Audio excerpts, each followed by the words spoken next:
Hello everyone, welcome to today's episode of Elitist Jerks on War of Dragnorox. Hold up everyone, this video is a bit of a long one. If that isn't for you, but you'd still like to learn about War of Dragnorox, please click here. That'll get you to our speedrun episode, a much more simplified explanation of what the game is about and what we learned from the interview. Okay, you still here? Alright, back to the show. Today I'm joined by my co-host, Nick. Nick, today's the first time you're joining us here for an episode. Please tell the listeners about yourself.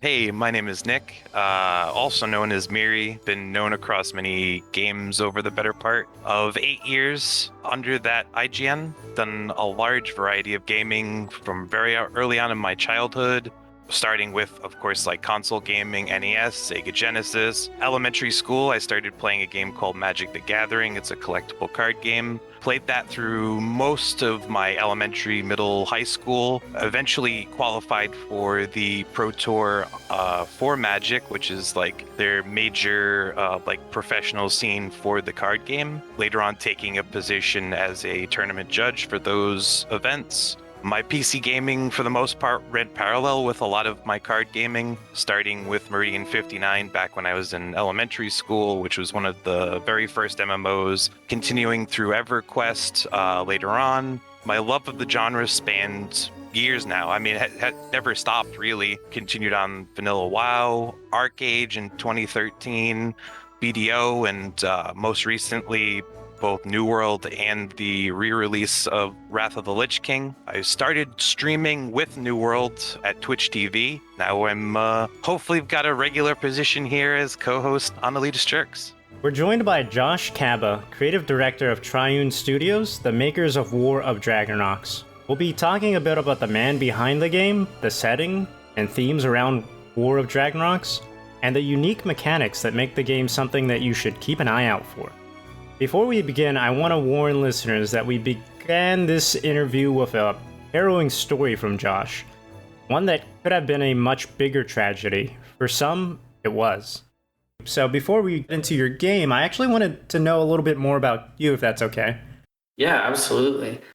I'm Josh. Nice to meet you guys. I appreciate it again. And yeah, I am a software developer. I've been a software developer for as long as I can remember, over 20 years, it feels like. I think that's about accurate. Yeah, I just been developing software for a long time, been playing games just as long. I have recently kind of dove into trying to finish an MMORPG, which is obviously a very, very hard task. So yeah, here we are. We're making good progress. And yeah, that's what I'm about, my friend. Awesome. I hope you can talk about this a little bit more. And if you don't want to, I completely understand. You recently shared a very harrowing event on your Discord. And if it's okay for us to talk about that, I'd like to know, just whatever is on your mind about it. It's something that must have been surreal, terrifying, enraging. Yes. Could you explain to our listeners what that all was with the story itself? Yeah, absolutely. No worries at all. I've told the story about 1,000 times now to all my friends and family, so I'm pretty used to it. And I'm finally sleeping a little bit better. So yeah, we're good to go. But basically, I was just I was shopping with my 4 kids in Safeway. My wife, wasn't feeling good, so I just said, "Hey, stay in the car." And I was walking through Safeway with my kids. We were just coming to the front to start to check out. And a lady motioned to me to, come toward her. And I said, "Yeah, what can I do for you?" And she goes, "They're shooting outside."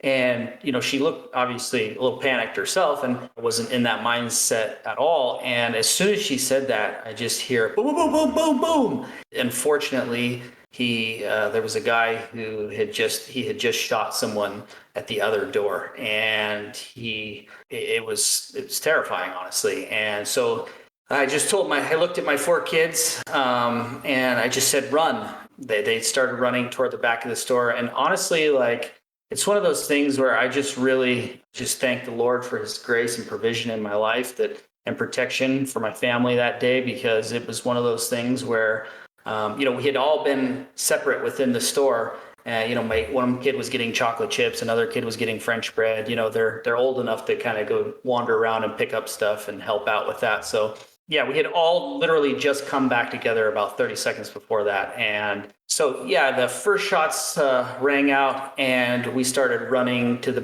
back of the store. I was behind all four of my kids, and I didn't know if people were fighting in a parking lot or what was going on. But it was, when you're with your kids, you don't mess around with that stuff. So we just started running, and then when we were going down the aisle, he had entered the store and now was shooting up the store, and so I realized that this was definitely one of those situations, as opposed to just your average or just a fight in the parking lot or something like that. So when we got to the end of the aisle, this was terrible, but my oldest daughter went left and the other three of my kids went right. So you can imagine as a parent how that's just, man, I've had a hard time sleeping thinking about that. But my oldest daughter, as soon as I got to the end of the aisle, I basically screamed for her to come back to me. And she ran toward me. And, now at this point, the whole store is running away from the shots because he's inside the store and he's shooting very, very rapidly. I mean, again, it's just boom, boom, boom, boom, boom, boom, boom, boom, boom. I mean, it's just he's just laying it on. It was terrifying. And so I ran to the back of the store where there was two big black doors where they come out for the produce guys come out. One of the produce guys came out and I said, hey, can they get out here? And I don't even know what he said, because at this point I had turned my attention back to my oldest daughter, who had now run past me and was running out the side of the store. She had remembered an emergency exit door that she almost bumped into as a little kid. And, she ran. I literally paused, stood there and waited and watched her run out that door and said, okay, one out, 3 to go, in my head. And so then I turned my attention back to my other three kids, who had been helped out the back door at this point by the Safeway workers. One in particular, a young man named Jake, had helped them out, ferry them out. And so I just started following behind them. And again, while this is all happening, it's awful to describe. I mean, he's shooting round after round, volley after volley, and he's getting closer, and you don't know if you're going to get shot in the back. You don't know what's going on exactly. I didn't even turn around. I was just trying to get all the kids out the store. But at this point, I had heard the first shots outside the front of the store, because he had been outside the front and he had shot someone in the door. I was worried immediately about my wife, but now I had kind of turned my attention to, okay, I get the kids, I'm going to get them across the street, and I got to turn around and find my wife. And I'm just terrified. I'm hoping she didn't get shot in the parking lot. And I get out the back door, and I kid you not, this is just, I don't even know. It's just the Lord, honestly. That's all I can say about it. And I'm sorry if I'm choking up a little bit. It's just one of those things where it's a moment of terror, and you're fearful for your children. You're fearful for your wife. And as soon as we get out the back door, he is literally pulling around to the back of the store in the car at the same time going, get in, get in, get in. It's just flat out, to me, just an absolute miracle. I don't even know how to describe that moment, but she had heard some shots.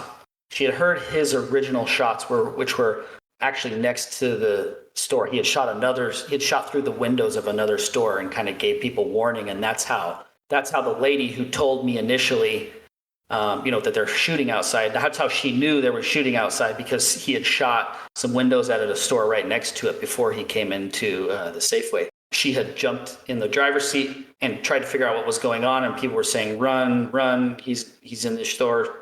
At this point, when she's driving, they're saying he's in the store shooting, and she's like, "I can't leave. My whole family's in there." She's panicking. So it was, an equal miracle for her that when she pulled around to the back of the store, her whole, 3 of her 4 kids and her husband come pouring out the back door. And she was worried about my oldest one because she didn't see her. But as soon as I got the 3 of them into the car, I turned right back around and came back to the store around the side where near the door where my daughter had gone out. And as soon as I got to those doors, I just literally, they were half closed. They were, when somebody comes out the emergency exit, how they kind of go, they closed real slow. I heard another volley of shots, but this time it was way, way closer. He was literally right just inside that door. I could tell. And I mean, my heart sank. I mean, I was like, if he comes out this door, I'm going to have to jump him, because I don't have any real other options. So yeah, it was terrifying, but I just basically stopped, took a breath, kind of just waited for a second, and then I double backed around a car, found my oldest daughter, who had run to the front of the store, trying to find my wife and beckoned for her to run to me. She ran to me. We jumped in the car, and I got her in the car, and then I ran around the car. And right as I was running around the car and got in my side of the car, literally the police are running straight in the back door as fast as you can. And all I can say is those men and women are amazing. It's one thing to know who they are, what they do for us, and the sacrifices they make. And it's a whole nother experience to watch them literally run into absolute terror, a horrible situation with that kind of bravery is just unbelievable. And every one of them, I love them all. They're amazing. I mean, it was truly an incredible moment. There was some lives lost in that situation, and it was awful and unfortunate. And, we've been praying for their families and stuff, but I'm truly grateful for the protection of my family, and that, the Lord decided it was not our time to go quite yet. So I'm just thankful. I'm truly grateful to the police, to the Lord. That's all I can really say about it. Yeah, wow. That's so much to unpack right there. Right. Unfortunately, this type of event is occurring. Your case, it was not national news, but we do, of course, living in America, we hear the big story ones, Uvalde in Texas and things like that. And it's just become too common. What was this senseless violence over? Was there a reason or something that provoked them? I didn't read into it too much immediately. Yeah, it's weird. From what I could tell, I went online and looked at some of the stuff, that they had on Fox News and various other things, CNN and all those things like that. They had links. He had like a manifesto and stuff like that. Unfortunately, he's a very dark young man and very troubled young man, and he wanted to end his life, and he wanted to take a bunch of people with him, and it's just very, very unfortunate. There was a worker in Safeway who's a produce worker who, from my understanding, had some military experience, did some tours in Vietnam. That's just what I've been told. He hid behind a produce cart, and jumped him with a produce knife to try and stop him. And I talked to some people who know a little bit more about the situation, and it looks like the produce knives are pretty dull, so it didn't do as much damage as he had hoped. All I know is that shortly after that struggle, he shot him. Oh my goodness! Yeah, it's awful. But that man's a hero. His name is Donald Surratt, and he may have very well saved our lives, and especially mine, since I was literally right outside the door where he was killed. I'm grateful to him. I'm grateful to everybody involved who stood up in the face of that horrible nightmare, and I'm thankful to be alive, and I'm thankful that my children are safe. Honestly, they're doing really, really well with it. They went home when they cried like crazy, and our families came over and just held them and snuggled them and just told them they loved them. And, as you probably can figure out, we're Christian. We know that God's timing on these things, or he's in control of all these things. I'm thankful that his timing for our lives has continued. So, yeah, that's all I can really say about it. But go ahead and ask any questions you want. I'm happy to talk about it. I used to be Christian myself. I guess being real now, I'm a little bit more agnostic at this point, but I do value and understand where you're coming from when you say these things. I'm thankful that your family, except for the trauma of going through the event, you guys are safe. Thank you. It's so unfortunate for the families, the people that weren't. And, that's something... I don't want to say the silver lining. I'm going to mess this part up for sure, but there's an appreciation for life that comes after dealing with something like that. And I can understand what you mean by having a tough time to sleep. I've never seen or been through anything like you mentioned, but for a short time, I myself was training to be an EMT. And there's things you see there. I used to be a train conductor for Amtrak, dealing with the public. So I've had hard passengers that there are moments that you deal with when in life that you feel in the very moment, you can tell I might make a bad decision. I might make a good decision right now. And the repercussions will echo throughout my life.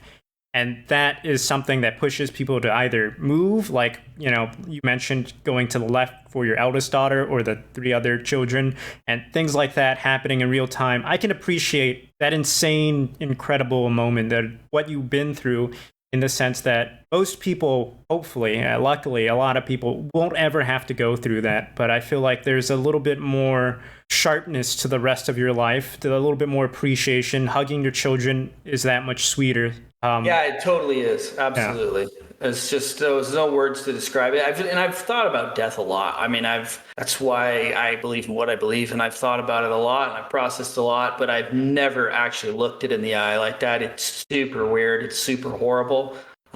People who have cancer and various other sicknesses or who go through situations like that, it's just awful. And I'm more appreciative of their experiences and also more appreciative of my own life, as well as the gratitude I have for my children and my wife is just even greater. So, in which you can never get enough of that. So I'm just really thankful and, appreciate you guys.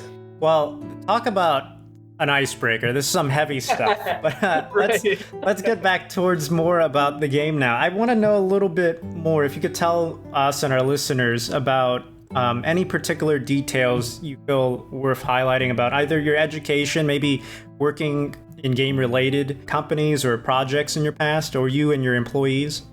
Yeah, so, honestly, like I've always been one of those guys. I graduated with a degree in computer science and I've always wanted to do games. But I really wanted a family.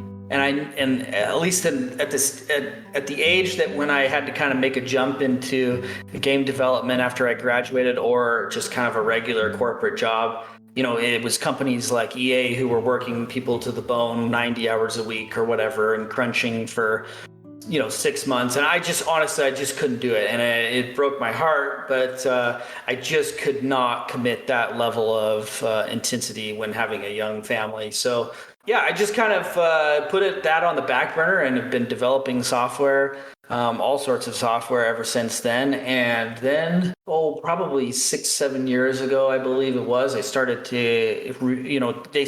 to open up tools to developers that made everything a little more accessible, like Unreal Engine went open source, or it is exactly, but you could actually see the source. Same thing with like Unity kind of made indie game development a little more accessible. So I just I kind of dove in and started learning the technology.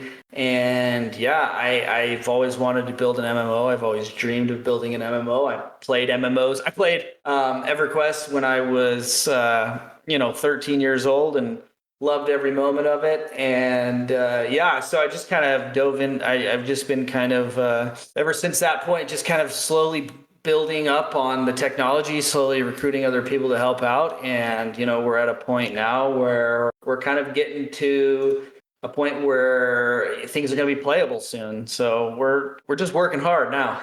You mentioned a little bit about your family, but I want to know a little bit more about, and you already talked a bit about that, how you didn't want to sacrifice, obviously, having a family, being a father, being a husband for a career in gaming. But now that you are a father and a husband, and now that you are working on this, how's the family life? You finding a good balance between work and play? Do they understand and share this passion of yours?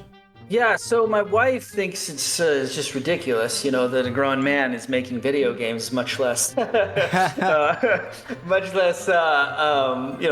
them or whatever. But my kids think it's great. Awesome. I've found a really good balance with all those things. Yeah, so I'm just, we're taking it. We're not doing tons of crunch. We're just kind of slowly but surely cranking along. And if it takes an extra year or two to get out there, we're just going to build the best possible game that we can, and we're not worried too much about things in terms of we don't have huge expenditures and finances and things like that. So we're able to take it make great progress and just kind of cruise along. So that's kind of where we're at. Okay.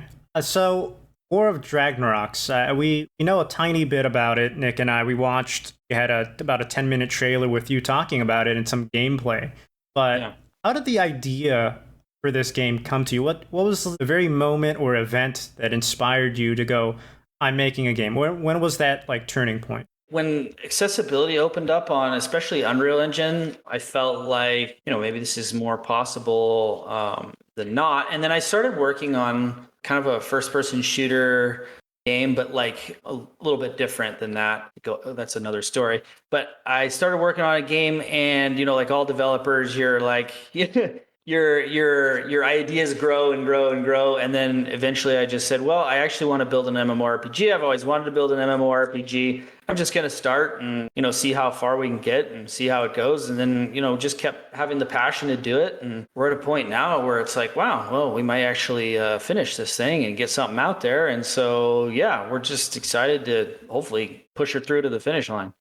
For our listeners a bit, can you talk about the world in which the game is set? Like, what is Morgath? Can you tell us about Morgath? Yeah, so it's a world where basically magic is evil, and essentially what happened was Dragnox, who is the main evil character, came along, introduced magic into the world by the dark arts essentially, and it was eventually it's like every other fantasy game. It's a good thing. It's everybody uses magic and it's great and all that stuff. But then he used it to actually slowly corrupt and enslave people. Basically, it's evil, and it's been now outlawed, and all the users of magic have been either executed or exiled from the world. But Dragnox is still alive. He's his location has been unknown for many years.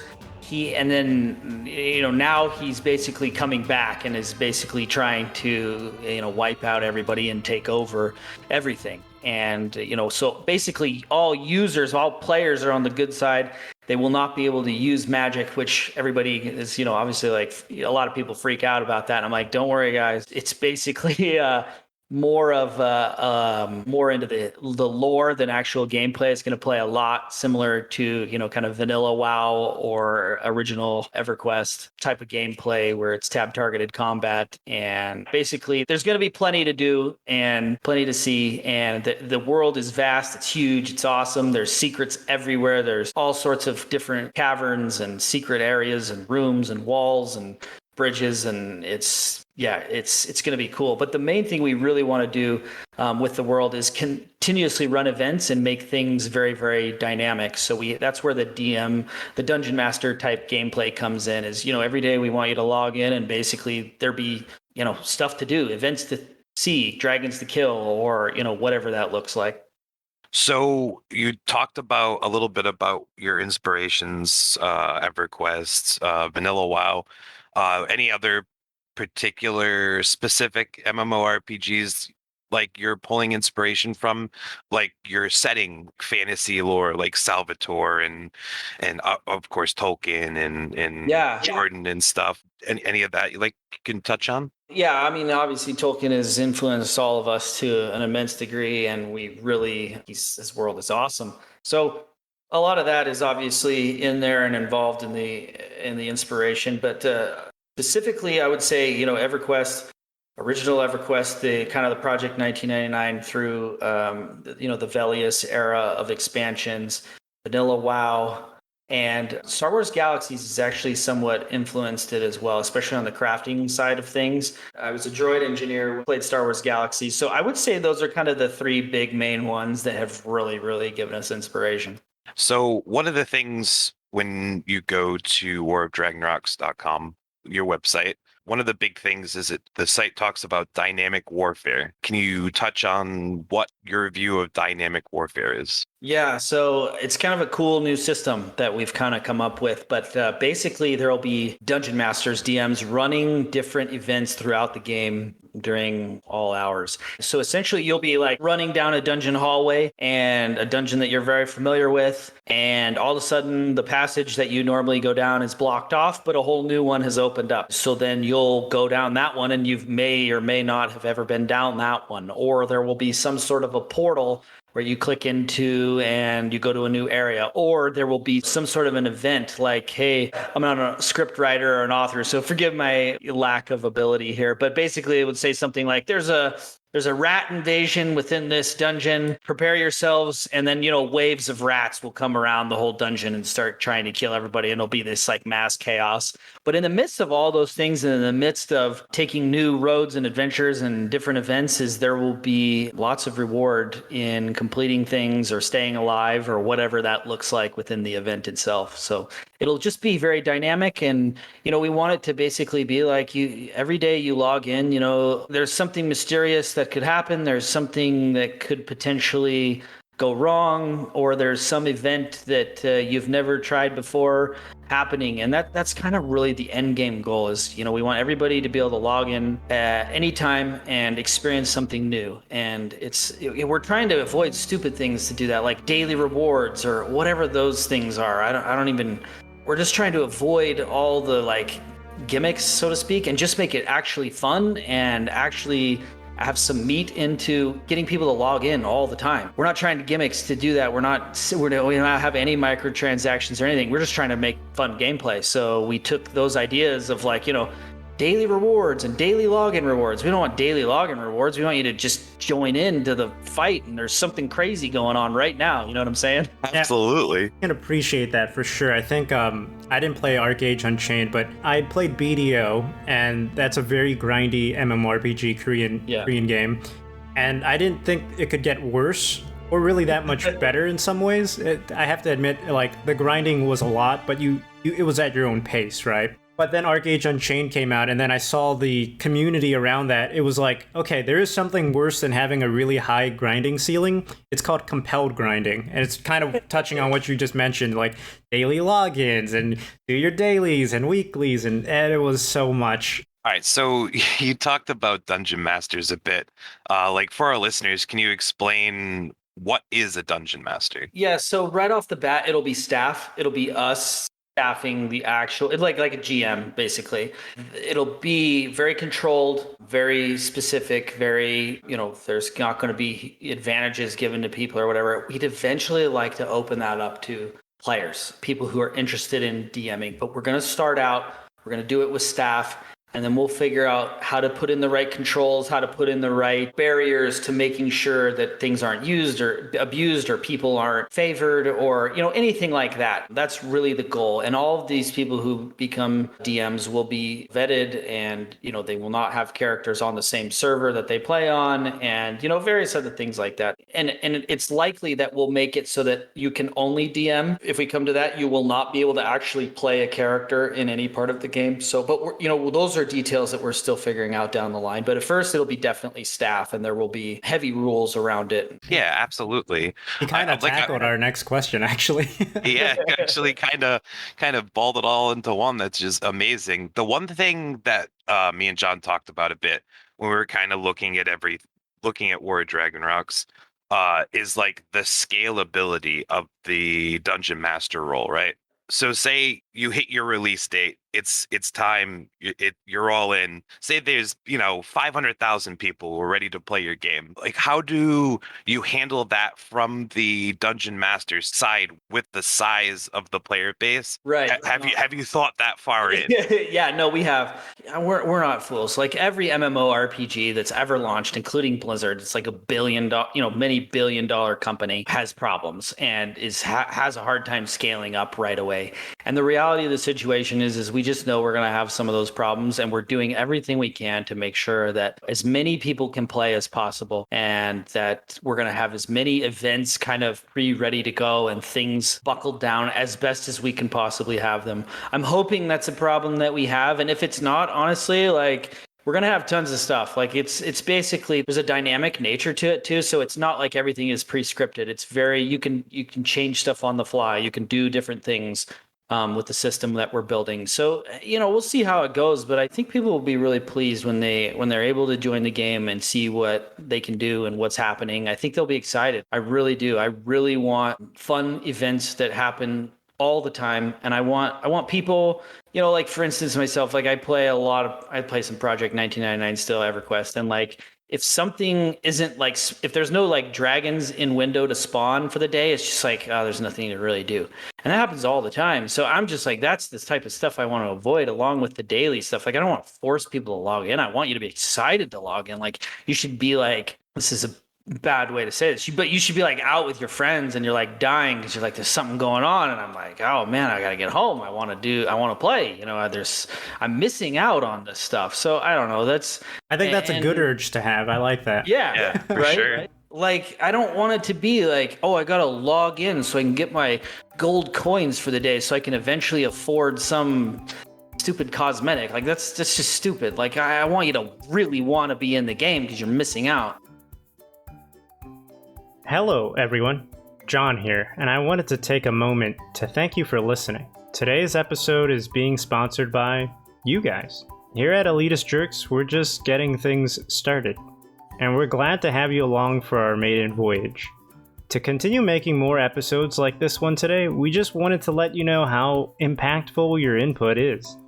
The team is small, and we currently can be found on YouTube, search Can't Evenson, or Twitter at Can't Evenson, and you guessed it, twitch.tv/Can't Evenson, where your input is welcomed. We look forward to hearing from you, whether it's praise, suggestions, criticism, or just your presence. Now let's get back to the show. We looked at kind of like your outline on your website talking about various updates, and I think at one point I heard the term progression and regression with the War of Dragnorox. And that, for me, it meant, is there an endpoint? What does that look like? If there is a progression state, maybe, that we have with this ongoing war with the bad guy, is there an end state where it's just gonna be like, we hit an end point where we're dependent on maybe content to release from you? Or what does that end state actually look like, if that's something that you already have planned or in mind?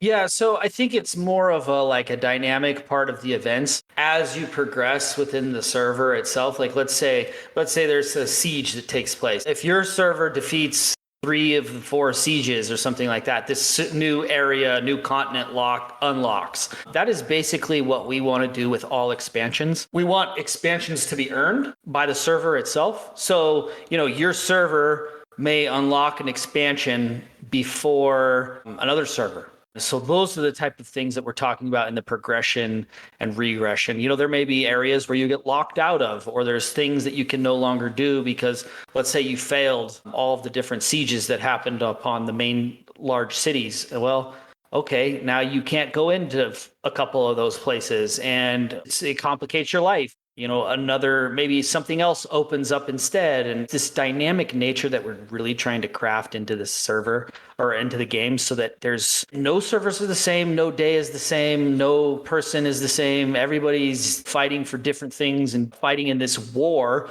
this ultimate war with the server against Dragnox and the minions and its minions.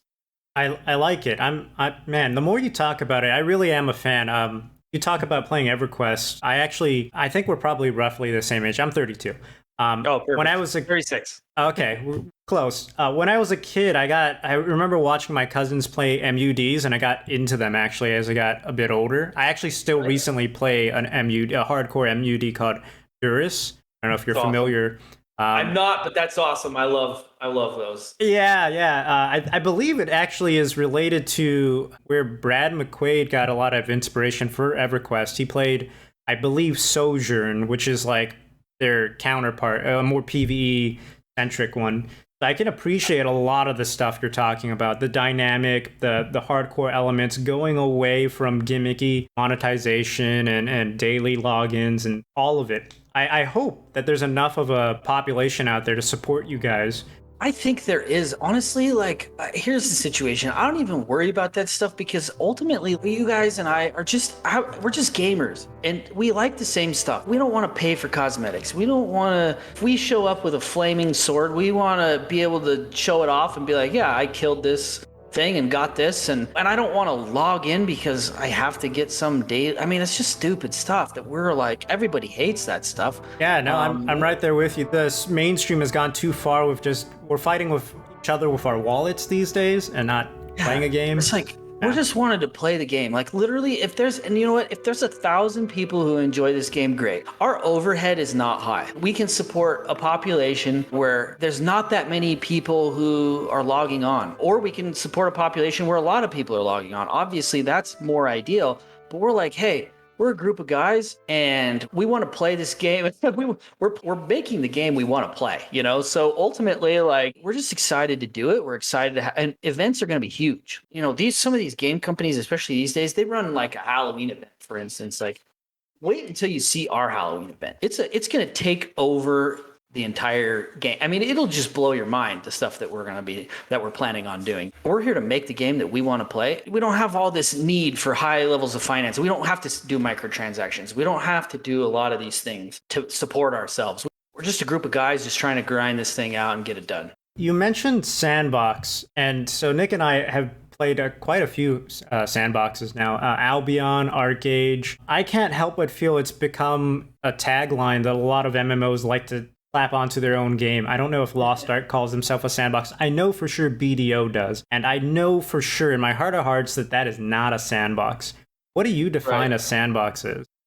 Well, I feel like it's one of those things that, it's different for everybody. But for me, it's like, hey, you don't have this linear set of quests or things that are guiding you through the game each and every single day. It's something you have a dynamic, you have free choice on what you're doing, where you're going. And obviously all MMOs, you have free choice on where you're going and what you're doing. But you know what I'm saying? Like, to me, like, I look at theme park and versus sandbox. I look at like World of Warcraft as very, very theme park, where, you get your quest completes, you go back, you get another quest, you complete that quest.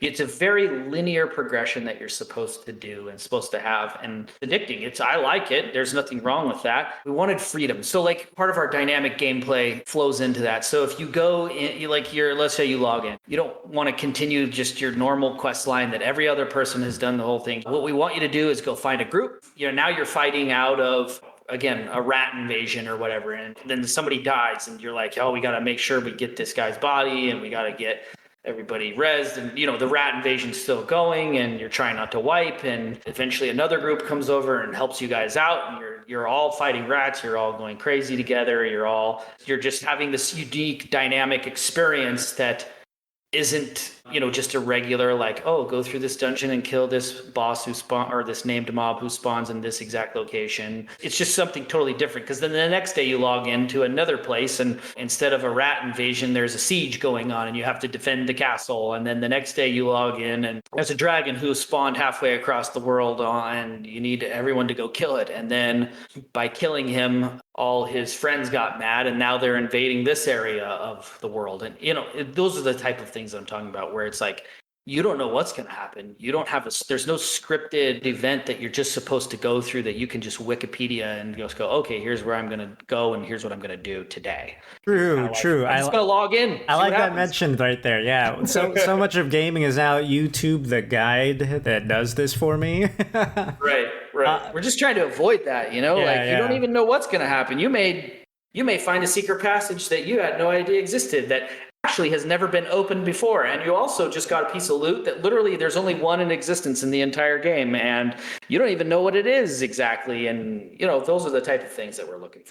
To touch back on the choice to not have your player characters be able to use magic, or your generic magic use, really. You say that the game is high fantasy themed. Do you want to talk a little bit about what kind of setting do you see the game being? It's definitely a high fantasy theme. The only thing I would say is like the magic. Like, think of Lord of the Rings, right? How often did Gandalf use magic when he was fighting the Balrog or whatever that looks like? Like, everyone's, there's a lot of melee weapons. There's archery. We're going to have what's called a bombardier in the class, where, you're basically crafting explosive items. That would probably be the only thing that would be borderline fantasy. But again, those things exist in fantasy worlds all the time. There's other elements, like there's a shadow renderer who basically is able to harvest different things throughout the world and use shadows to essentially heal people or do their dots or whatever those things look like. So that's like the very high level description of it, if that makes sense. Do you find that not having magic in the game could be potentially restrictive? Even say, like, you think of your base classes in MMOs, like you're missing that mage, that sorceress, that, right. Do you feel like any of those, maybe in the future expansions you talked about earlier, like maybe those might pop up somewhere along the line in the future of the game? Yeah, so one thing that's really important to distinguish, and I think how we're going to be able to get around some of these limitations on the lore of no magic, is basically you cannot summon or conjure up magic in of itself. Like, as a person, but you can use magic items. So for instance, let's say you wanted to heal somebody. Well, you're going to have an ability that heals somebody, right?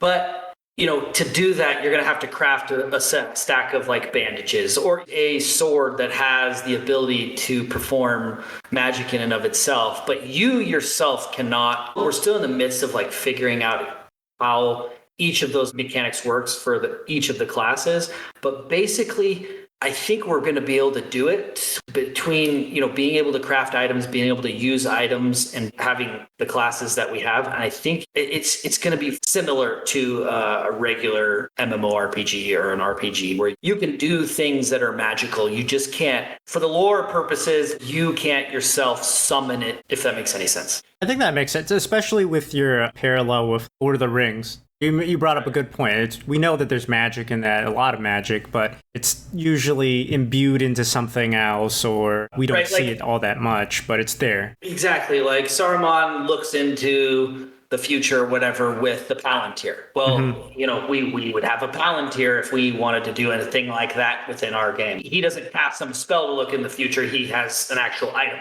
That's the type of thing that we're figuring out. It'll be unique. What we're trying to do is create something very unique, very different, and just not your regular run-of-the-mill, jump in and cast your spells. Like, we're trying to do something cool, but maybe it fails epically. I think we have a pretty good system in place. We'll see. You kind of touched on what I want to talk about next, is the gameplay or combat system.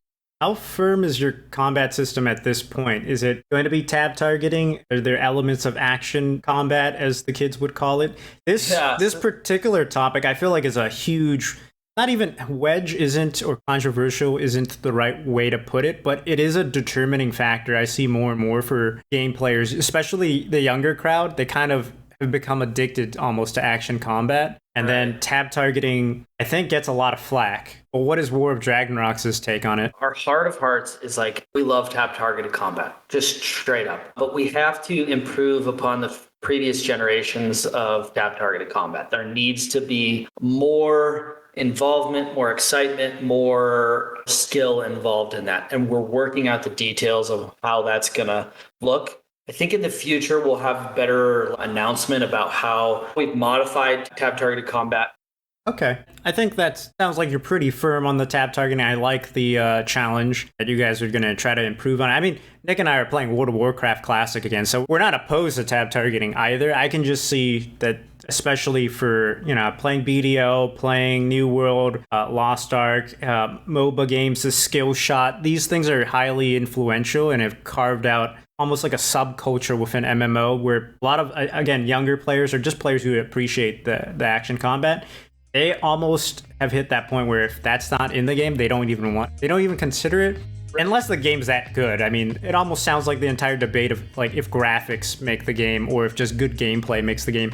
I feel if you can make the gameplay good enough, nobody's going to really argue too much on that point. That's how I kind of feel about it too, honestly. Like, everybody's all about action combat right now. And it's like, well, WoW Classic just launched and everybody jumped right back into that too. So I don't know. I feel like guilty. I feel like it's the cool, right? Like it's like the cool thing to do and it's the popular thing to do right now. But the reality of the situation is that I think there's still plenty of us out there who love a good tab targeted game. So we'll see what happens. I mean, we're pretty committed to just making the coolest game that we possibly can, and we're going to have a lot of feedback from our beta testers, and we'll take everything with a grain of salt and see what we can build.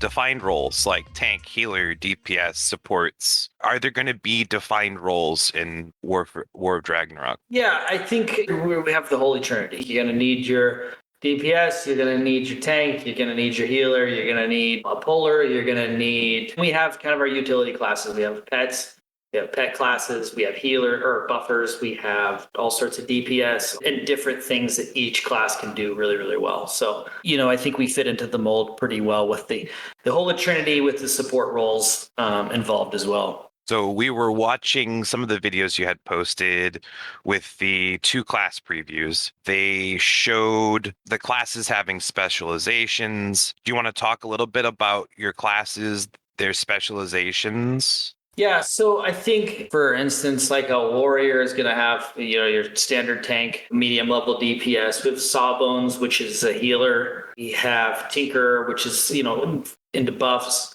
And then we're working on kind of the other ones. We're dealing between rogues, shadow renderers, thieves, and DPS, and seeing how that works along with maybe some other abilities. Ranger is going to be ranged DPS with light heals. There's going to be, I believe, fighter is going to be a polar, kind of like a monk in classic EverQuest, light tanking.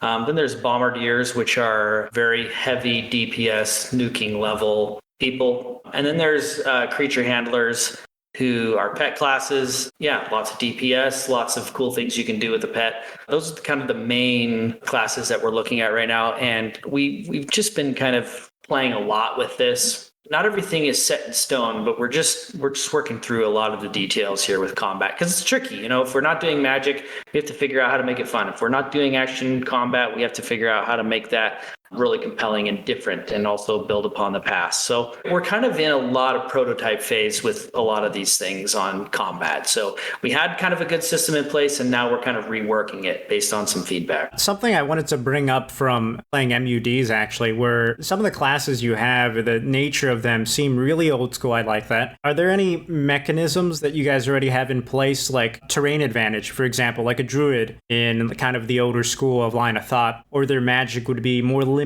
if they were in the city or indoors, and then if they're in the nature, then it's much more powerful? Are there kind of mechanics like that? Environment is going to be, again, this is part of the class we work. We've talked a lot about environment and how that can integrate into the actual classes themselves and what that looks like and what advantages they have. And honestly, we're just like right in the thick of it. So I wish I could say more.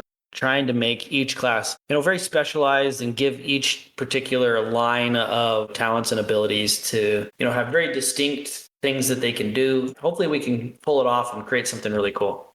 So like things like reagents and other special mechanics going to be required for some of these classes? Yeah, absolutely. There's going to be a lot of crafting in the game. That's where I kind of jump back into the Star Wars Galaxies mindset. Like, they did crafting really, really well. We want to do it really, really well as well. We want it to be an integral part of not only of the economy, but the classes as well. So you're going to need components, and you're going to need someone who can build those components. And we feel like that'll create a really thriving economy to have all this dependency upon one another, and also create a tight community. So that's really what we're going for. So yes, there will be tons of regents that are required, and there will be tons of things that you don't need regents as well. And we're just working through each one of those different things, and hopefully we'll pull off something cool. I think we will. You mentioned kind of the in-game economy. I know that sometimes players play that all of a game into itself, just trying to, corner the economy and stuff like that. Especially as more competitive players, Nick and I witness this all the time. I just recently made a short video detailing like RMT, and I think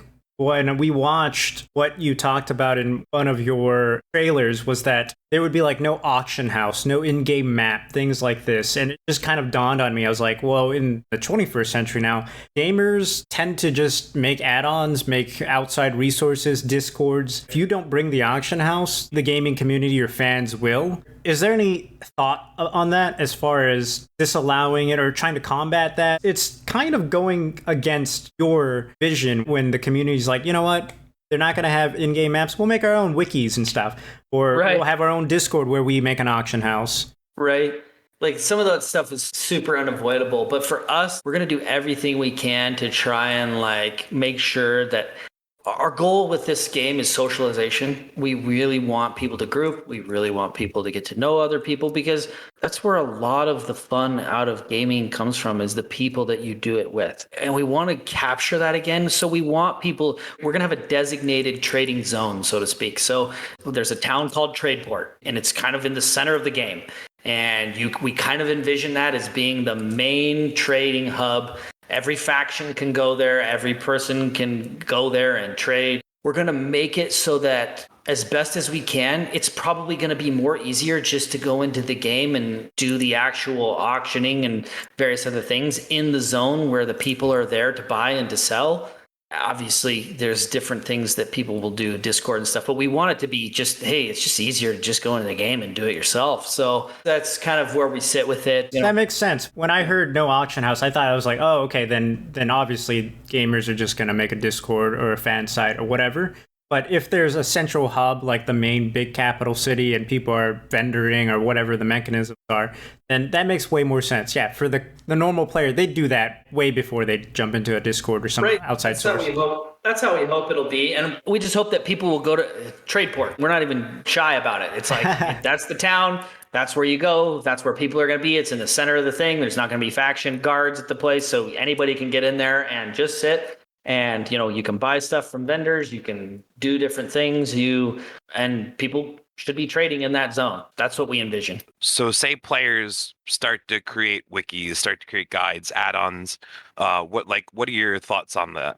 We're honestly okay with it. Like, it's no fun, like, getting super lost in a place that you don't know and you're frustrated and you're like, I wish I just had a map. Like, we're cool with that. Like, you go find a map, go draw a map, whatever you want to do. But we want it to be, for the people who want to explore and don't want a map, we want to give that to them. That's kind of our goal. And we know the internet's going to have everything. We're just like, hey, if you don't want to do it, you have the option to not look. So that's what we're trying to capture. Along that same vein, say your classes, there's the inevitability that, all right, this class is the best in slot. This gear is the best in slot for that class. This is the best spec. Is this something that you and your team are going to be monitoring to like balance out, or kind of let the players take the wheel? Like exactly what you said, like people day two are going to go to the internet. All right, what class should I be playing? How does your team balance that? That's a really, really good question. It'll be interesting. We're doing some things that nobody else is doing. People may think they know what's best in slot, but they don't. It's going to be constantly changing too.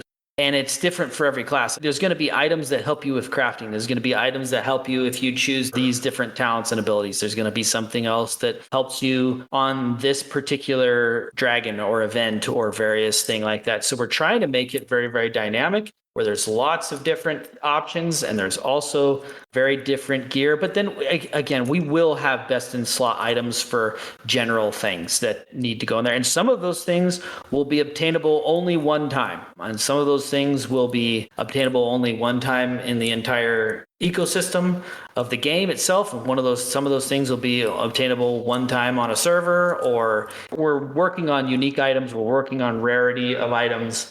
And I feel like we have a really, really powerful loot system. Gear is a huge, huge focus of our game. I want to emphasize that. Like, we love gear. We love getting loot. That's why we play, both for function and cosmetic. So we're going to have some stuff that's pretty cool. Some people will say this is best in slot, and they'll be surprised when something else drops that they've never seen before a year later, or whatever that looks.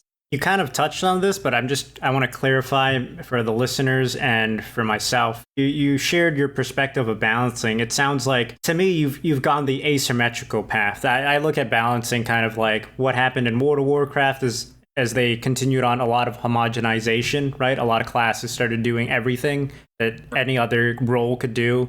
It lost that uniqueness. It sounds to me that War of Dragnorox is going the direction opposite of that, asymmetrical, so that balancing is that, not that all classes do maybe the same amount of damage or take the same amount of punishment for tanks. It's more like there's going to be unique niches, and that's what you want. Is that exactly right? That is 100% accurate.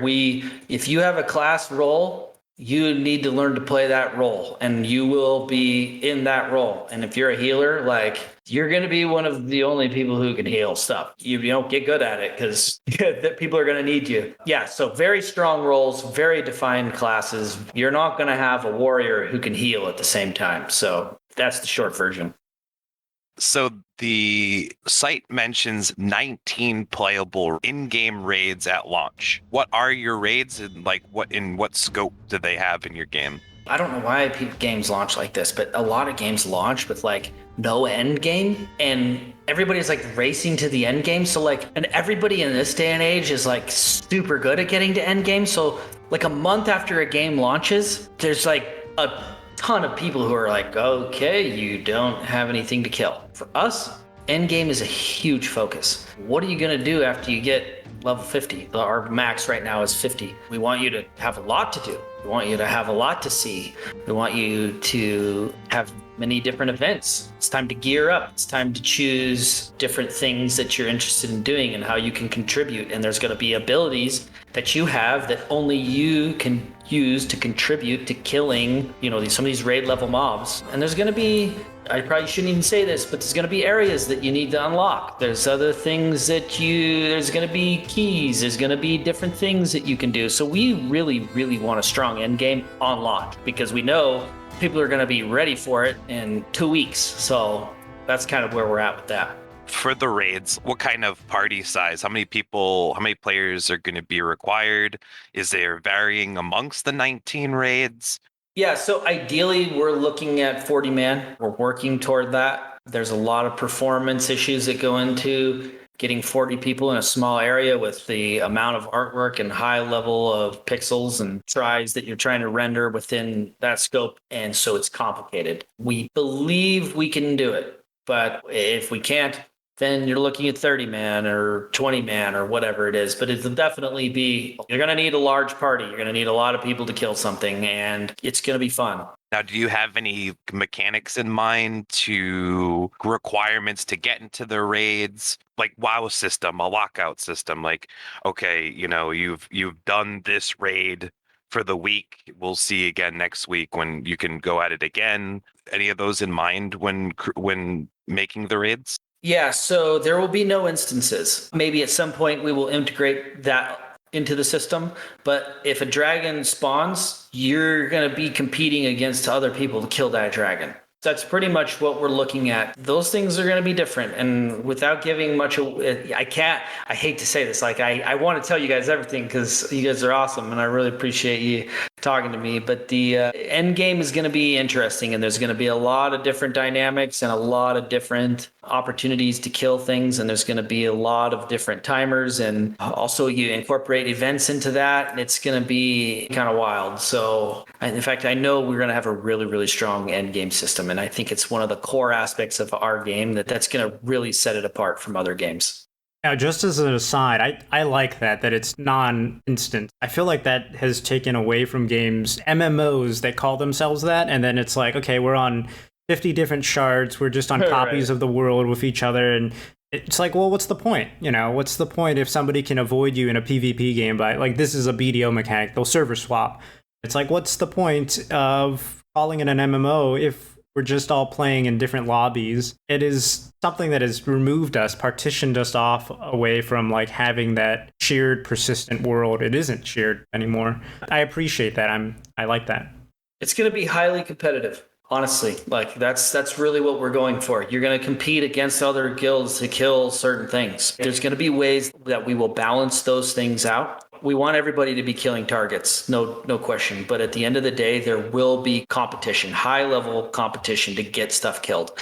And if you don't kill a certain thing that week, tough bananas, wait till next week. And if you don't kill it again, tough bananas, wait till the next thing. So that you may wait a couple months to kill something. That sucks. But at the same time, it's also like super rewarding, super satisfying, and pretty awesome, in my opinion, when you finally actually do it. With that in mind, so say I'm that group that got to the Dragon's Cave first, right? And you talk about the uniqueness of the gear. So, our party, our 40 man is now, we've divvied up the loot, and now like we're pretty geared. So the next week we try and bring, say, like 20 people in. Would a group smaller that has now acquired the gear be able to then do that content? That's a really awesome question, really good question. And I'm trying to answer it in the best possible way ever without giving away the farm. Let's just say that yes, the higher you gear up, the better success you're going to have. And yes, you can go into areas that normally you took 40 people to kill. Now you can probably dial it down to 20. But at the same time, you're going to use that gear in another area and you're going to need it. I feel like, Josh, we're getting to that point where if we stumble upon one of your things, you got to give it to us. You got to tell us. I'm just kidding. I appreciate, your project, your game. And if you don't want to tell us too much, I appreciate that too. You do You know talk. what? Go for it. I actually love talking to you guys. It's super fun because you understand what I'm going for. You're obviously very competitive players and you understand what we're trying to do. You talk about the importance of gear. I played, like I mentioned to you, an MUD. It was a particular one called Durst, PvP, hardcore, full loot. They had a feature called Artifacts, and I feel like you might actually be talking about the same thing, maybe. You mentioned some of these like singular drop unique items. Well, the way that Artifacts worked in Durst, where one person owned this, it was an extremely powerful item. There were different variants, you know, your typical big swords or something like that, or even magical items that turn like a spellcaster, vampiric or something like that. Is that kind of something you're going for in War of Dragnorox? Yes, absolutely. Are there any other mechanics alongside that? When you talked about one being the only one on a server, for instance, so the way that artifacts are balanced on a full loot PvP game is that they required you to engage in PvP. Somebody couldn't grab it and hoard it. They'd have to put themselves in the line of jeopardy by either doing dungeons and collecting like epic points that fed the item, or additionally PvPing, and then it'd be fed based on how much they like killed, you know, how much frags. I don't know if that's an old term, but it was measured in frags. So like 1.0 somebody, you killed them on your own, it full fed your artifact. Is there a mechanic like that or some way to balance the ultra powerful items? That's actually a really interesting thing, and I'll have to think about that a little more. But basically, let's talk soon. How's that? Yeah, we'll tell the listeners, hey, sometime soon. Yes. Okay. Yes, let's talk soon. I would actually really like you guys' feedback on some of this stuff, so I'm looking forward to sharing it a little more with you guys. But, Okay, awesome. There'll be some ways to progress. There'll be some ways to progress with your gear, and there are going to be some ways to, if you don't have a certain type of gear and things with the gear that you need, you're going to die. Gotcha. I like it. What about maybe a little bit more generalized questioning for gearing? Is there level requirements, attribute thresholds, kind of like the Diablo 2 or 3 requirements? Are we going to have sorcerers in heavy plate then? Is that a possibility or even a desire? There could be. No, you know, I think, how do I say this? So we're not fully dialed in on like class requirements for certain gear. We want stats to speak for themselves. We want your stats to be, you want the stats that you want. So like if you're a wizard or a bombardier, there's some gear that's going to be pretty heavy gear because you're throwing bombs out there and, you know, you need some protection. But you may wear the same stuff as a warrior does because he's, you know, he needs that heavy protection as well. But there also may be cloth things that you need for different components or different bonuses on your stats. So we're not having any sort of level restriction on anything so far in the game. That's the truth of what we're building out. If you want to twink something out later on down the line, that opportunity will exist. But honestly, that's an awesome experience. I don't know. I imagine it. I'm not sure if in EverQuest you've ever done that or if it's possible, but that was one of my next questions and I'm glad you answered it. But twinking it out, throwing a bunch of epic, awesome loot on like a level 1 warrior or whatever, and then like going to town, that's like a fun of its own. Yeah, you can do that. Like straight up. Like I'm not even gonna lie. Like you can do that, and if you want to do that, you should do that. That's awesome. Like throw on a bunch of high level legit gear on a small level tune and level up faster than you would if you didn't have it. Absolutely, we're all about that stuff. Yeah, this was our big question, and one of the things that kind of stood out to us: PvP, player versus player. There was limited, if not really any, talk of it on the game site. Will there be PvP? So I'll be straightforward and honest with you guys. Everyone asks me this question. PvP is not our primary focus, straight up. Like it's just not. We're a very PvE heavy game. There is going to be PvP. It is part of the story.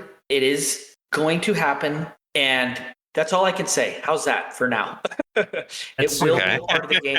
It will be a part of the experience, but it's complicated. But to make a long story short, our game is very PvE focused. That's the truth. And we want you to be grouping with people and fighting dragons and monsters, but there will be a PvP element, and it's a huge part of the story. Player customization. You know, I'm not terribly familiar with EverQuest. I wanted to play it when I was a kid, but I felt like I was just young at the time, and yet I played MUDs, which is weird. But player customization, from where we come from, I feel like in older times, player customization was really impactful. You picking your race, your gender, even, but they were important things. I mean, there were, just an example, like if you were a troll in like an older school MMO, if you were a troll that was like a shaman, let's say a troll shaman exists, then it meant a lot of things. It meant some pros where like you had troll regeneration. It meant that you were a much larger size. It meant you were slower. It also meant you were scared of fire. It did a lot of damage to you. These days, games don't really present us with that. It's like 100% cosmetic. WoW Classic has some ratios that do define them a little bit better, but it's still, I would say, like very minimal as far as player customization impact. What about War of Dragnorox? What kind of impact is player customization going to have? Yeah, that's a really good question. And honestly, like that's probably something we should put more effort and energy into, because right now, honestly, it's pretty much all gear. Like we kind of made the decision early on to level the playing field on different genders or things like that. But that's a good question, to maybe revisit here shortly and see what we can, if that's truly how we want to go about doing it. Because one experience that I had was I picked a character at one point in MMO, and a different race had a better HP regen rate, which ended up like hampering me in endgame, and I was honestly pretty bitter about it. So, because I didn't know that when I was choosing the actual characters. So, ever since then, I've always been like, no racial benefits or whatever it is. But maybe there's something there that you maybe there's something there that you can pick something. I don't know. Well, I don't know. I have to think about it. There were. I'm still bitter. You're still bitter than 20 years later making your game. Exactly.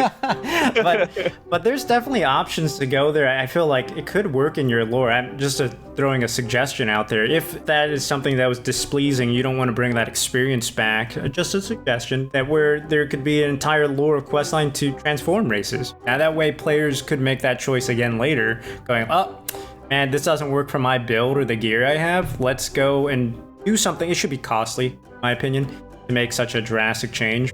I feel like that's a potential, maybe just another layer to everything I'm hearing about for War of Dragnorox. Yeah. Racials could matter, or they don't have to. It could be a lot of gear. I like it. I'm going to think about it, honestly. I'm going to try to put my prejudices aside, try to forgive the developers who built HP regen into Ixars instead of gnomes for my Necromancer many years ago, and hopefully maybe I'll come up with something. Let me think about it. If you guys think of anything too, let me know. For sure. As you play the game, we'll see. All right. So one of the things I see, like what we've talked about today, your inspirations, your vision for how you see the game, seems to be kind of in line with recently, I would say, like Ashes of Creation, Intrepid Studios, Embers Adrift was another one that's you want to create a game for gamers by a gamer. Something that's more of a old school, hardcore feel to it. What's your drive in particular for trying to the disdain for the current market, or is it just wanting to deliver something better? Yeah, no, I know what you're saying exactly. Honestly, like I love the genre. Like I really, really do. And honestly, like if Ashes of Creation ends up being everything that everybody wants and more, like that's great. Like I'll probably play it just as much as everybody. I think for me personally, like I love building worlds. I love just doing this type of work. That's kind of where the motivation comes in. And it's like, and also like the genre has really hurt for a long time. We're seeing things like loot boxes and cosmetics and all these different things that come into the game that just don't help the game like industry, don't help the genre, have really diluted the genre. I wanted to log in. I guess the feeling I really want to capture for people is like an excitement to be in the game at all times. Like I really want to be in the game, really want to see what's going on, really want to explore and have adventure and see new areas and have events and constantly adventure with your buddies. And I feel like, being able to solo has ruined a lot of the group adventure, and having microtransactions has really ruined the gear aspect of things. I just have a passion for good games and good gaming. And I feel like the genre should have gone in a different direction than it did. I think the genre suffers from lack of launches because of, it takes a lot of money to build an MMO. I get that, but I think it can be done less expensively, and I think it can be done well. And I don't think you need to incorporate a lot of the things that people have incorporated into games, because it dilutes the game, it dilutes the product. Ultimately, like, I want to see the awe that you feel when you see someone with the high level gear restored. I really want to, and I want to have the pride that you feel if you got that gear. I want you to walk around like, you're the man and you did it and you killed this and you got this and you did that. And yeah, I mean, that's kind of the feeling I'm going for, and just having a fun time, like exploring the world. I couldn't agree more, man, about everything. The MMO direction it's gone, and then also about the achievement, the accomplishment, and then how the way that it's gone has shaped the culture of the players. Now we're now a result more of everybody being accustomed to logging in daily or swiping for the next improvement, or all the laundry list of bad things that have happened as games have also developed to capture every bit of monetization that they can. And at the same time, I feel like, man, if no developer out there can achieve this, maybe it is really, really hard to achieve. That's the message that's been sent to me, that everybody else is just cookie cutter, making the next like WoW clone or whatever. And nobody's taking the type of, I don't know if the risk is the right word, but the same choices that you're trying to make here with War of Dragnorox. Nobody's doing that. I feel like, not to take away from what you're going for, because what you're doing is hard. You're going against the grain. But I feel like at the same time, it's a low-hanging fruit. MMO enjoyers would jump on a game that hits a lot of the chords that you're talking about. We're so hungry. There's a void, and it would be so easily filled if somebody came out with a product that didn't sacrifice the end product for monetization or mainstream or whatever it was. That's exactly what we're going for. I just want the genre to be better. Like, I think I started playing MMOs when I was like 13 or 14, maybe 14. I imagined, like, I'm like, oh man, can you imagine in like 20 years from now, like, we're gonna have wars where it's like 1,000 versus 1,000 people, and we're gonna have all these epic events. Can you imagine what the Christmas season will be like in an MMO in 20 years? And I don't know, like, instead we got loot boxes, microtransactions, dailies, and then like, World of Warcraft struggling with 120 versus 120 in Wintergrass. We're dealing with that now. Yeah, and like, I feel bad saying that, because like the technology it's very, very challenging. I know that better than I ever did before. But like, yeah, it's really, really complicated. And like, I don't know, I just envision things being better. And I'm like, this is sad. I can't believe that today we sell items in an MMORPG that are cool for cosplay. Like, that should never have happened. Like, that drives me insane. Like, you should have earned everything you got. Or the fact that like you can have a end level character in World of Warcraft for like $50 or whatever. I don't know what it is. Fine boost, right. Yeah, like, that's horrible. Yeah, that is a weird message. Pay to skip the game. Pay to skip the content. The game's become more than just the enjoyment of playing the game. It's like a sunk cost fallacy at this point. Like, well, I've spent, X amount to buy the game, X amount for my subscription, X amount in loot boxes for the skins and the this and then that. It's like, I guess I have to play it. Like, I'm $200 deep now. Right? Like, I mean, glad everybody at all the executives at Activision got rich, because the rest of us sure missed out on some awesome gameplay if they'd just not done that. So that's why I'm like, and I don't care, like, everybody, they can get rich all they want. They're right. They can do whatever they want. But I would just rather have good gameplay and just have fun with my friends. It's like kill some dragons and go back to the memories that I had as a child of, playing, I should say teenager, of playing these epic games and killing mobs that were just like, I was so scared of a dragon. The first time I saw a dragon, I was literally nervous in real life. I mean, I was like, this is crazy. Like, I can't believe that I'm going to have to kill this thing. And then don't even get me started with tanking a dragon. My heart was pounding the first time I tanked a dragon, because I thought I was going to screw it up and my whole guild was going to wipe and they were like, kick me out or something. I don't know. Like, those are the things that I'm trying to capture. Just that excitement of, I want to log in. I want to kill stuff. I want to have fun. I want to be with my friends. I want to meet people. I want to do cool stuff. Yeah, no, I agree. A little bit more back on track. We talked about some of you mentioned, rather, we've talked about some of your maybe direct competitors. Do you see any other MMORPG out there right now in development or recently released that is direct competition with Yeah, definitely. Ashes of Creation, they are, from what I can see, I think they're going to do a great job. Hopefully they don't microtransaction it, which I have a feeling they're going to do. Maybe they won't, or maybe people don't care. I mean, that's up to them. They're building an awesome game, though. I think it looks very, very cool and very, very interesting. Hopefully they can pull it off. I'm honestly rooting for them. Pantheon's another one, Pantheon Rise of the Fallen. Like, if I'm being honest, like I feel like I won't criticize it, but yeah, we'll see. We'll see if they can actually pull it off. I don't look at too many people as competition per se. I just am like, they're going to do their thing. I'm going to do my thing. I think my thing is going to be really good. I think what we do with our events and various other things is very different, and I think it'll be really compelling. And some people will play their game. Probably more people will play their game, and some people might play my game. They have lots of money, lots of budget, and lots of employees and lots of funding. So, they'll have better marketing across the board, and, there'll be a lot of people who play the game. But I think if you jump into our game, I think it'll be some of the best gameplay out there. So I have confidence in that. What are we looking at price-wise for the game itself? That's a good question. And that changes all the time. And I honestly have no idea. We don't want to do a subscription. We're trying to fight that with all of our hearts. And we hope we can pull it off. And truly, that's where we sit today. I think we can. We're just going to have to get into the beta and alpha and see what we're looking at in terms of costs. And we'll go from there. That's going to be tough. So it's basically just a box price then, right? Yeah. I mean, that's the goal. We don't know if we can pull it off. Gotcha. We just want to be able to pay the box price and be done with it. With the amount of servers we're going to probably need and the costs that are associated with that, we'll just see.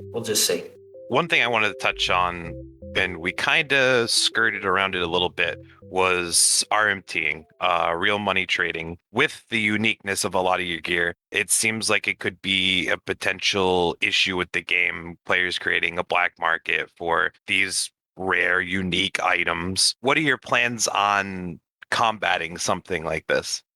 We will ban you if we discover it. I'm not going to say exactly how we will find out, but we have ways that we feel like we can get a pretty good handle on it. And we have some people who have a lot of experience in this area, and we will absolutely ban you. No questions asked.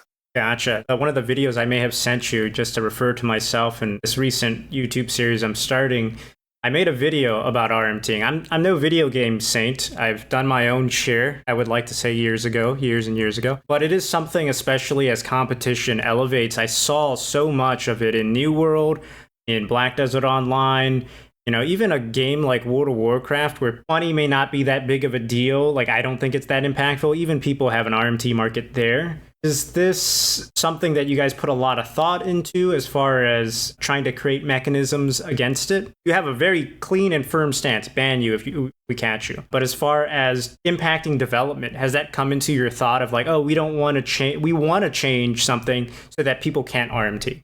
Has that been a thought along the process? I don't think you can ever really just fully upfront be able to detect it and ban it without it actually happening. We have some strategies in place that I think if you engage in it, you will eventually be caught. Okay. I feel like that's definitely potential. Seeing what exposure I get, though, that I see people go so far and wide between VPNs and PayPals that are secretive or whatever it is, they'll try. It'll be a war, an ongoing war. And my opinion's been, especially with that recent video, is that it's the onus is kind of on the developers to set that tone and to have that resource. It sounds like you guys are pretty firm on that, though. Is that right? We have some strong strategies to fight it. We believe that we have some really strong detection systems within the game itself. Whoever does engage in it will definitely take a ban.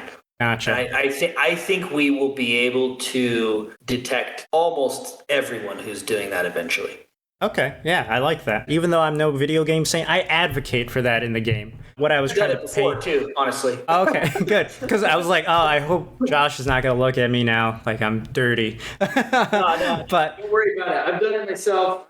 I say all this as a hypocrite, honestly. Like, I've paid for loot boxes myself. I mean, I've done stuff that's very back in the day. I don't think I've done it in a very, very, very long time. But yeah. It gives you that perspective and that appreciation of like why other players might do it. It's not so black and white. I've seen players who I never would thought would engage in it, and then they nonchalantly, oh yeah, I bought New World Gold or whatever. And it's just like, it's a super big temptation. yeah. And Yeah. for everybody who is even tempted by it, don't worry. We will not give you temptation. So Okay, we'll see. Let's talk about release date. we don't have a firm release date. We'd like to be in beta in about a year. So you have a date there on Steam that says September 1st, 2023. Is that the beta date then? Yeah, that would be beta date. That would be Gotcha. beta date. If it's not clear, I should probably get that cleared up. Sorry about that. No, I didn't know. That was a date we had found, so we wanted to definitely bring that up. So you've mentioned this passion project kind of been fully funded and things like that. Is there any way for our listeners, my own curiosity, what was the process of getting it funded? How is this funded? Is it your private funds? Were there venture capitalists?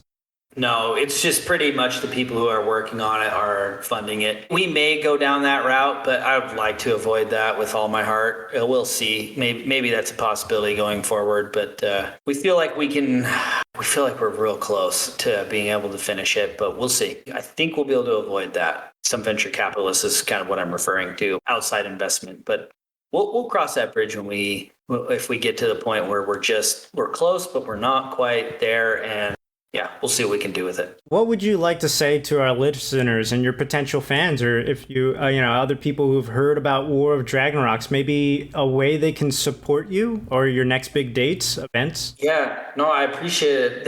I appreciate you guys having me on. It's been great chatting with you. Thank you guys. Spreading the word is everything. We're not doing a Kickstarter. We're not doing anything in that sense of the word. So just spreading the word is huge for us, and getting people to sign up for the beta, getting a sizable group of people who are interested in testing, and that's everything. So yeah, and thank you guys for some exposure here as well. I really appreciate it. Well, folks, that was all we had time for today, and I think we've got a much better idea of what makes War of Dragnorox a game worth keeping an eye out for. Yeah, I have a ton of appreciation for Josh taking the time to talk with both John and myself. He showed a real passion for his project, War of Dragnorox, and hopefully it excites our listeners as much as it excited him to talk about all the different aspects of the game. It sounds like the final product, if it comes out like we've talked about in the podcast, sounds like it will be amazing. It sounds to me that War of Dragnorox is going for a PvE-oriented, exceptionally difficult and unique experience. It feels fairly against the grain in a day and age of heavily monetized, streamlined, and flashy gameplay. There were things that Josh wanted to tell us, but to wait just a bit longer before he would say. Here at Elitist Jerks, we're looking forward to the next time we get to sit down with him to talk more about what Triune Studios is accomplishing with their game. To all of you out there, thanks for joining us. I'm John, wishing everyone a safe and pleasant rest of your day. This is Nick. Thanks for listening. We'll see you next time.